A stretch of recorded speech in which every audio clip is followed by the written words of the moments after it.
ذرا سوچیں، کیا ایسا ہو سکتا ہے کہ صرف ایک کتاب دنیا کی تقریباً چوتھائی آبادی کی روزمرہ زندگی، ان کے عقائد، یہاں تک کہ ان کے فن کو بھی شکل دے؟ آج ہم ایک ایسی ہی کتاب کی کہانی جاننے نکلے ہیں۔ جی ہاں، وہ کتاب قرآن ہے جو خود کو تمام انسانیت کے لیے ایک رہنما قرار دیتی ہے۔ تو آئیے اس سفر میں ہم اس کی ناقابل یقین تاریخ کو کھوجتے ہیں کہ کیسے یہ زبانی کلام سے ایک مقدس متن تک پہنچی۔ تو اس کتاب کا اثر وہ تو پوری دنیا پر واضح ہے، لیکن اسے صحیح معنوں میں سمجھنے کے لیے ہمیں بالکل شروع میں جانا ہوگا۔ آخر یہ کتاب آئی کہاں سے؟ اس کی کہانی کیا ہے؟ اسلامی روایت کے مطابق قرآن کی کہانی ایک کتاب کے طور پر نہیں بلکہ 7ویں صدی کے عرب میں ایک زبانی پیغام کے طور پر شروع ہوتی ہے۔ اس سارے پیغام کا جو مرکز ہے نا، وہ ہے وحی کا تصور۔ مسلمانوں کے لیے یہ صرف کوئی لکھی ہوئی کتاب نہیں، بلکہ یہ تو الہامی پیغامات کا ایک پورا سلسلہ ہے جو 23 سال کے عرصے میں نازل ہوا اور اس نے حقیقی وقت میں ایک نئی کمیونٹی کو شکل دی۔ نزول کے اس دور کے 2 اہم مراحل ہیں۔ پہلا، ابتدائی مکی دور جو کہ بنیادی روحانی عقائد پر مرکوز تھا، لیکن پھر 622 عیسوی میں جب مدینہ ہجرت ہوئی تو وحی کا انداز بھی بدلا۔ اب اس میں ایک معاشرے کی تعمیر کے عملی پہلوؤں پر بات ہونے لگی، قانون سے لے کر سماجی زندگی تک۔ اور سب سے دلچسپ بات یہ کہ اس پورے عرصے میں یہ کلام زیادہ تر لوگوں کے سینوں میں، ان کے حافظے میں زندہ رہا۔ اچھا، تو پیغمبر اسلام کی وفات کے بعد ابتدائی مسلم معاشرے کو ایک بہت بڑے چیلنج کا سامنا تھا، وہ یہ کہ بکھری ہوئی وحی کو حفاظت کے لیے ایک مستند کتاب میں کیسے جمع کیا جائے۔ یہ کوئی آسان کام نہیں تھا، بالکل بھی نہیں۔ اس کی فوری ضرورت تب پڑی جب ایک جنگ میں قرآن کو حفظ کرنے والے بہت سے صحابہ شہید ہو گئے۔ اس کے بعد تو جیسے ایک غیر معمولی کوشش شروع ہو گئی۔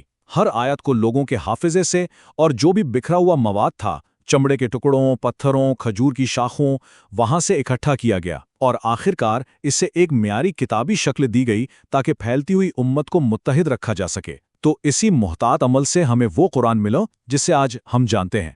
لیکن سوال یہ ہے کہ اس کے اندر ہے کیا؟ قرآن جو ہے وہ موضوعات کی ایک بہت وسیع دنیا کا احاطہ کرتا ہے۔ اس میں آپ کو انبیاء کے قصے بھی ملیں گے، قانونی اصول بھی، اور گہرے اخلاقی تصورات بھی، سب ایک ساتھ بنے ہوئے۔ مثال کے طور پر اس کے اندر آپ کو ابراہیم اور موسیٰ جیسی جانی پہچانی شخصیات کی کہانیاں ملیں گی جن کا مقصد اکثر اخلاقی سبق دینا ہوتا ہے۔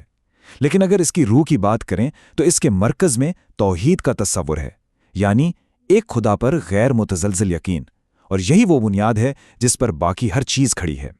اور دلچسپ بات یہ ہے کہ قرآن کسی عام تاریخی کتاب کی طرح ترتیب وار نہیں ہے۔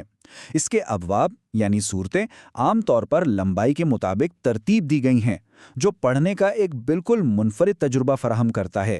اور یہی منفرد ساخت ایک وجہ ہے کہ قرآن کی کہانی اس کی تدوین پر ختم نہیں ہوئی، بلکہ اس کی تشریح اور اس کو سمجھنے کا سفر آج بھی جاری ہے۔ بالکل 1400 سال سے زیادہ عرصے سے قرآن صرف ایک متن سے کہیں بڑھ کر رہا ہے۔ یہ قانون، فن اور روزمرہ کی عبادت کا ایک زندہ ذریعہ ہے۔ دیکھیں، روزانہ کی نمازوں اور خاندانی زندگی سے لے کر قانون کی بنیادوں تک قرآن مسلم معاشروں کے تانے بانے میں رچا بسا ہے۔ یہ ایک زندہ متن ہے، لیکن اس گہرے روحانی کردار کے ساتھ ساتھ یہ جدید محققین کے لیے ایک بہت ہی دلچسپ تاریخی دستاویز بھی ہے۔ مثال کے طور پر 1972 میں سنا کے مخطوطات کی دریافت ایک بہت بڑی پیش رفت تھی۔